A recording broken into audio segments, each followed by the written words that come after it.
hinusgahan ko kayo. Kasi na lahat pala ng yun na pinakita niya is front lang.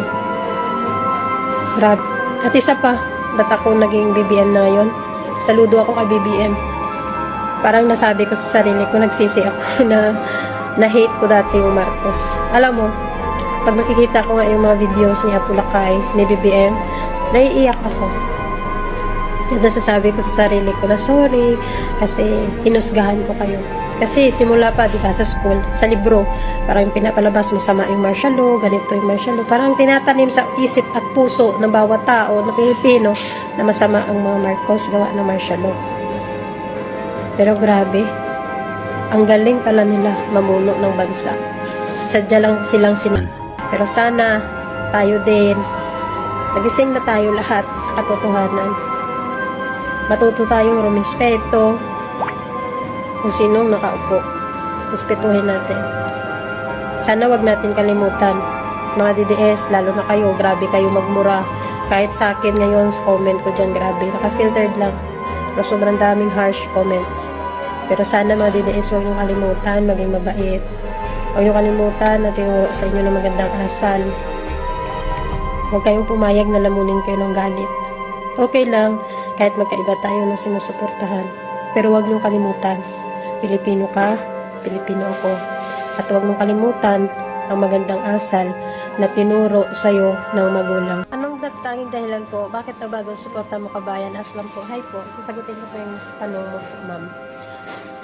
Actually, bilang isang DDS, mahirap po talaga na mag-switch, no? Pero, nakakaawa na yung Pilipinas. Nakakaawa ang Pilipinas. Sa mga Duterte na nalilink yung pangalan nila sa Pogo, kung nakawawa ang Pilipinas kung mamuno sa atin is gano'n na naman ulit. Pailalim kasi sila kumilos eh. Imagine, nung time ni Duterte, sabi, alinis, walang droga. Yun pala, talamak. Malalaki pala.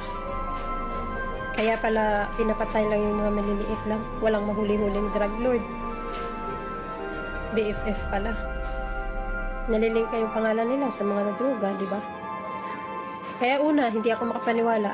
Pero nakinig ulit ako sa mga balita. Nag-google ako. Para naman meron akong information. Para maliwanagan din ako. And then, so disappointed. Kasi si Duterte, galit sa droga. Pero ang kanyang advisor, economic advisor, Michael Yang, drug lord. Galit ka sa droga, pero ginawa mong advisor, drug lord. How come? And then, Pogo. Nalink pangalan nila sa Pogo. Hindi ko na isa-isahin kung ano meron sa Pogo, pero lahat ng illegal na sa Pogo na. Binulag lang tayo sa katotohanan. Binulag ako sa katotohanan. Totoo lang. Pero salamat kay BBM. Kasi nung dumating si BBM, kinalkal talaga niya yung mga baho ng mga Duterte. And yun, lumabas, sabog. Sabog talaga ang baho nila. Grabe, no? Hindi ako talaga makapaniwala. Promise. Kasi alam mo, grabe suporta ko kay Duterte dati. Nakikipag-away pa ako. Kasi sinasabihan nga siyang kriminal, mamamatay tao, ganyan, walang takot sa Diyos, nagmumura. Nilalaban ko. Kasi panatiko niya ako.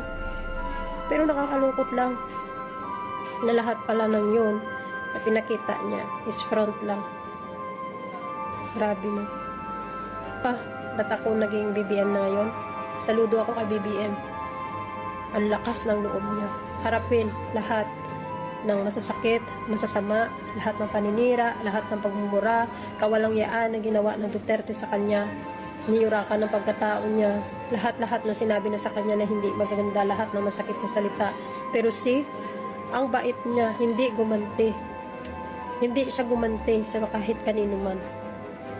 Hindi siya nagmura, hindi din siya nagalit. Tahimik lang siyang nagtatrabaho. And believe ako sa ganyang klaseng tao. Yung ganyang tao, matatalino yun. Matatalino, wise yung ganyan.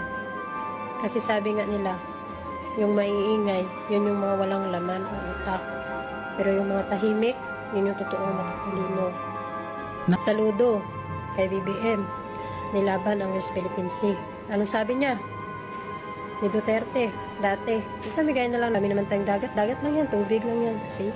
Wala siyang pakialam. Pero si BBM, nilaban niya. Sa atin yun eh, nilaban niya. Kaya saludo ako. Isa pa, ang utang na iniwanan ni Duterte kay BBM, sandamakmak. Kalaki-laking utang. Pero, believe ako kay BBM, almost mabayaran niya na lahat. Namigay din si BBM ng lupa sa mga magsasaka. Lote, lupa, binayaran yung utang ng mga magsasaka.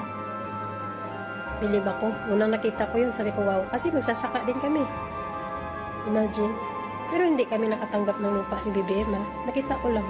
Siyempre, bilang isang magsasaka, nakakatuwa lang na inuna niya talaga yung mga farmer. Marami din siyang pabahay. Ngayon, believe ako. Ang lupit. Ang galing.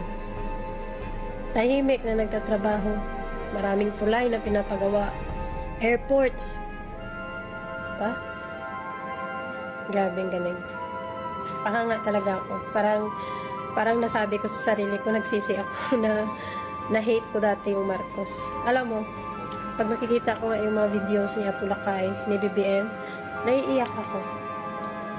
Nasasabi ko sa sarili ko na sorry kasi hinusgahan ko kayo.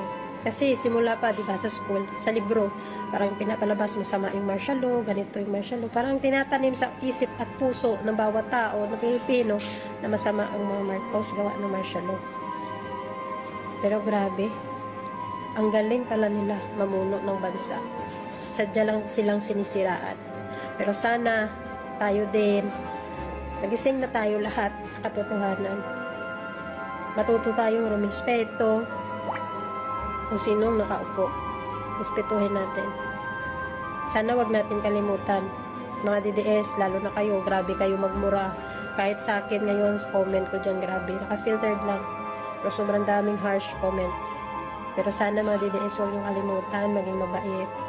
Huwag niyong kalimutan na tinuro sa inyo ng magandang asal. Huwag kayong pumayag na lamunin kayo ng galit. Okay lang, kahit magkaiba tayo na sinusuportahan. Pero huwag niyong kalimutan, Pilipino ka, Pilipino ako. At huwag mong kalimutan ang magandang asal na tinuro sa'yo ng magulang mo. Thank you. At guys, ang mga sinabi nitong batang ito ay totoo. Dahil lahat ng sinabi niya ay ini-attach ko sa aking video, andyan sa aking thumbnail. Ayan, hindi pa totoo lahat ang mga sinabi ng batang ito. Ayan, na kung murahin ninyo ang Pangulo, kabi-kabila ang mura ninyo, pero nilalait nyo lahat ng mura na masasakit, binigay nyo sa Pangulo, sa administrasyon na to. Lahat ng pagmumura. Sumagot ba ang Pangulo? Hindi siya sumagot. Nginingitian lang niya kayo. Oo, gaano ka-desente ang ating Pangulo na inyong binabastos at sa inyong winawalang hiya na akala nyo ay napakabuting yung tao ba.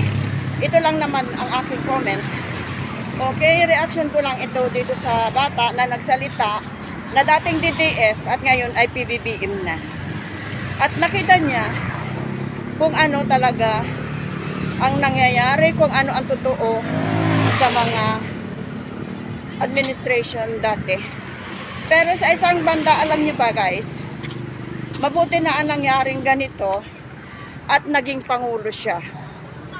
Pero kung hindi, tuloy-tuloy siya, wala tayong kaalam-alam. Ngayon, naging Pangulo siya, nalaman ng buong bayan, ng buong Pilipinas, ang katotohanan. Kung hindi siya naging presidente, hindi natin malalaman. Ibinuto ko yan eh. Tuwan-tuwa nga ako sa kanya dati. Kaya lang, nakita ko, sabi ko, nagpabili pa nga ako ng t-shirt niyan. Pinadala ko sa Dubai. Nasa Dubai ako noon, 2016. Tapos sabi ko, ang ano naman dito magmura. Sabi ko parang hindi siya maganda na ano, kasi grabe siyang magmura. Sa isang banda, lumabas ang kanyang mga ginagawa. At ito nga, itong batang ito na dating DDS ngayon ay kakampi na siya sa administrasyon kay PBBM at sinabi niya kung anong mga ginagawa talaga ng administrasyon na ito. Kaya guys, maraming salamat dito sa batang ito. Hindi ko man nakuha ang kanyang pangalan, hindi ko alam kung anong pangalan niya. Ayan, nakita ko lang siya kasi subaybay ko ang mga video ng mga PBBM vlogger. Ayan. Kaya pagka may video, kumukuha talaga ako ng